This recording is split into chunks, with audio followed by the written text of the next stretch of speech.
Hello everyone, welcome back to my channel Mishtu গুহতে। তোমাদের সাথে চলে এসেছি আরও একটি ব্লগ নিয়ে। হ্যাঁ, এখন আমার ব্লগগুলো একটু ছোটো ছোটোভাবে হচ্ছে, আমি কমপ্লিট ব্লগ এখনও সেভাবে করতে পারছি। তো যাই হোক, এখানে হচ্ছে আমি আর রুমি হচ্ছে আছি, দীপন চলে গেছে। তারপরে আমি আর রুমি ভাবলাম যে আজকে রুমির উইকেন্ড ছিল, তো আমরা ভাবলাম বাইরে একটু কোথাও ডিনার করে আসি। তো ফার্স্টে হচ্ছে রুমি গেছিলো হচ্ছে ওর একটু জুতোর প্রবলেম ছিল, তো আমরা গেছিলাম প্রথমে শপিং করতে, তো জুতো নিয়ে তারপর আমরা চলে আসি হচ্ছে এই রেস্টুরেন্টটা যখন আমি পিজিতে থাকতাম আমার ঠিক পাশেই এই বিল্ডিংটা, যখন এটা ওপেনিং হয় আমার খুবই আসার ইচ্ছা ছিল। আমি তারপর রুমিকে বললাম যে চলো যখন যাবোই বাইরে কোথাও খেতে, তাহলে এখানে এসেছিলাম। এখানে অ্যাম্বিয়েন্সটা ভীষণ সুন্দর। যারা ফটো শুট করতে পছন্দ করো, যারা ইনস্টাগ্রাম ফটো দিতে পছন্দ করো, তারা ব্যাঙ্গালোরে যদি থাকো তাহলে মাস্ট ভিজিট করো, কারণ এখানে কিন্তু খুবই সুন্দর একটা অ্যাম্বিয়েন্স। এখানে একটা জিনিস খুব ভালো লাগে, ওদের লোকের সামনে যদি ফটো তোলা হয় তাহলে কিন্তু ওরা এখানে একটা কোল্ড ফায়ার করে, ফটোটা দেখতে খুবই ভালো লাগে। আমি যেটা ফটোটা আমার লাস্টে শেয়ার করবো, তোমরা দেখে নিতে। এখানে কিন্তু যেখানে আমরা খেতে বসছিলাম তার পিছনের ভিউটাও ভীষণ সুন্দর ছিল। পিছনে ছিল ফ্লাইওভার, একটা বড় বিল্ডিং ছিল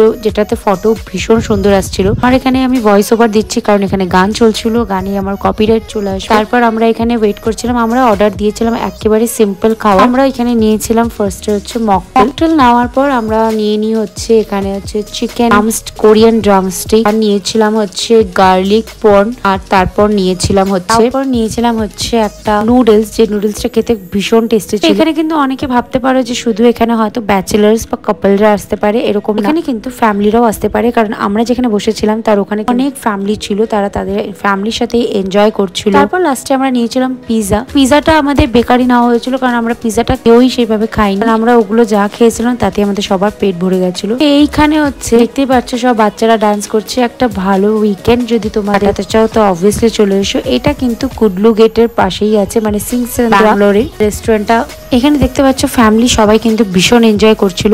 আর লোকেশনটা হচ্ছে ব্যাঙ্গালোর সিন্দ্রা। এই রেস্টুরেন্টের নাম হচ্ছে মাকাও। আমি কিন্তু এখানে কোনো প্রমোশন বা প্রমোট করছি না, আমার রেস্টুরেন্টটা ভালো লেগেছে তাই আমি তোমাদেরকে শেয়ার করেছি। চাইলে অবশ্যই যেতে পারো। দেখতে পাচ্ছ আমরা ওয়েট করছিলাম ফটো তোলার জন্য, সবাই ওয়েট করছিল। তারপর আমরা এখান থেকে ফটো তুলে আবার আমাদের ডিনার কমপ্লিট করে তারপর আমরা বেরিয়ে যাই। এই ছিল হচ্ছে আমাদের এই দিনের ব্লগটা। তো ভাবলাম তোমাদের সাথে যখন সবই শেয়ার করছি এটাও শেয়ার করতে। আই হোপ তোমাদের আমার ব্লগটা ভালো লেগে থাকলে লাইক শেয়ার এন্ড সাবস্ক্রাইব করবে, পাশে থাকা বেল আইকনটি ক্লিক আর অনেক শেয়ার করে দেবে। তো দেখা হচ্ছে খুব শীঘ্রই ব্লগে। আর যারা আমাকে ইনস্টাগ্রামে ফলো করোনি তারা চটপট করে গিয়ে ফলো করে এসো। যারা আমার ফেসবুকে ফলো করোনি ফলো করে এসো।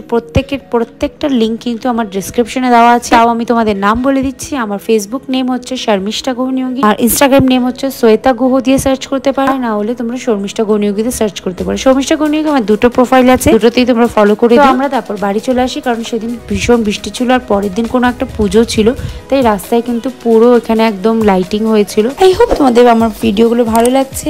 ভালো লেগে থাকলে লাইক শেয়ার সাবস্ক্রাইব করবে, পাশে থাকা বেল আইকনটা ক্লিক করবে আর অনেক শেয়ার করবে। যাই হোক, ভিডিওটা এখানে শেষ করছি। দেখা হচ্ছে খুব শীঘ্রই ব্লগে। Stay tune.